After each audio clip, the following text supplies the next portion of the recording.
महाराज नमस्कार. महाराज काय करताय? करते ना 10-5 रुपये.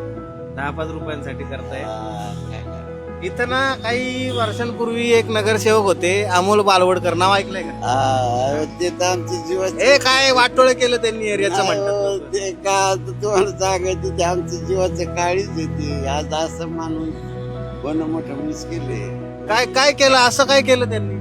आज किती वर्षापासून ते गाय गरीबाचा आत्मदान देते. तुमच्यासाठी काय केलं ते सांग. माझ्यासाठी भरपूर केले साहेब, मला नाही असं नाही, माझ्यासाठी भरपूर केले. आज इथं बसते त्यांची कृपा आहे. काय कसं काय असताना मी आपला पोट भरतोय, 10-5 रुपये मिळवते.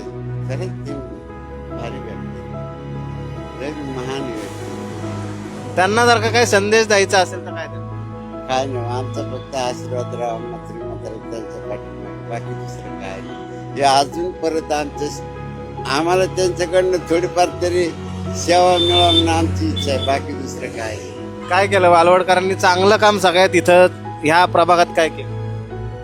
इथं कामाचं काय नाही, पण मेन म्हणजे जे काय दिसतं ना हे त्यांचं सारखं चालूच असतं. इथं एक कर, तिथं ते कर, तिथं एक कर, हे सारखं काम चालूच असते त्यांचं. या प्रभागातला सगळ्यात मोठा प्रॉब्लेम काय वाटतं?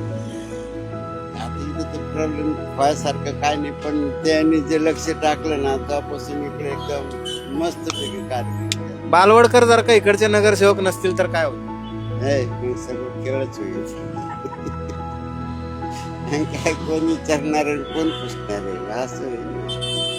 बाकी दुसरं काय. बापरे, मला अजून तरी कोणी असं, मी माणूस शोधतोय मामा या बालवडकरांबद्दल वाईट बोलणारा माणूस कुठं सापडे? नाही नाही, वाईट नाहीच आहे तो गडी, वाईट नाहीच आहे. वाईट जर राहिला असतं तर सगळ्याला कळालं असतं का बाया म्हणजे एकदम वाईट वस्तू आहे आणि त्यांच्याकडे जाणं चुकीचं आहे. पण तसलं नाही, तिथं जाऊ द्या, निमेरात जाऊ द्या, तिथं हाय म्हणजे हाय, एवढं म्हणतात, एवढं मला कळतं. आम्हाला डोळ्यात पाणी येतं म्हणून म्हणतो मी सांग. बाकी दुसरं काय नाही. माणूसच वेगळा आहे, ते लय वेगळा माणूस, आणि तसंच माणूस पाहिजे कायम स्वरूपी, तरच काय ते हे व्यवस्थित मार्गाला लागेल.